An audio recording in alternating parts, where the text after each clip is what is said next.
Have you come across feeling subdued after experiencing a dreadful problem? Ang daling makarelate. Yung problema sa pamilya, sa mga anak, sa mga magulang, sa trabaho. Mahirap mag-navigate sa buhay nang wala kang kaalaman kung paano mo susuungin ang problema mo na mag-isa. Yung napasuko ka sa iyong malaking problema. Our verse for today, John 15:4 verse says, "Remain in me, as I also remain in you. No branch can bear fruit by itself. It must remain in the vine. Neither can you bear fruit unless you remain in me." A short video entitled, "Don't Walk Away from Jesus." John 15:4 reminds us of this powerful statement of Jesus about a vine and its branches. This metaphor explains that his true followers must remain in him so that they will experience his life-changing power.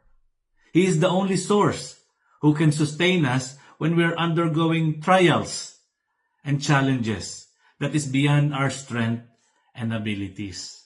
He alone can give us guidance that will help us survive the storms of life and bring us victory.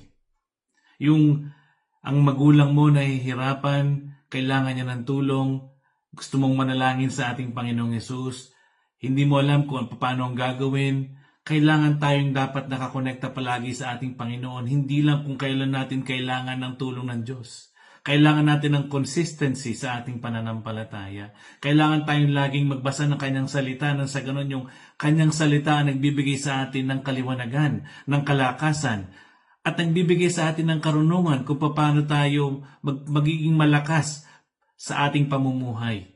Napakahirap ng buhay kung tayo mag-isa lamang. Ang Diyos ang ating kalakasan, ang Diyos ang ating liwanag, siya ang ating tagumpay. Siya ang ating pag-asa. Hindi dapat tayo lumayo, mas lalo dapat tayong lumapit at kumonekta sa ating Panginoong Hesus. Siya lang ang ating kaliwanagan. Siya lang ang magbibigay sa atin ng karunungan para tayo magtagumpay sa ating buhay spiritual. Siya ang ating muog, siya ang ating kapangyarihan, siya ang ating kaligtasan. At dapat lalo tayong lumapit sa Kanya.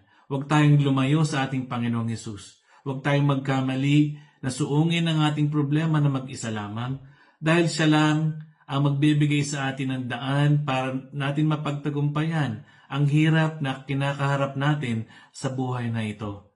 Marami tayong problema na kinakaharap araw-araw.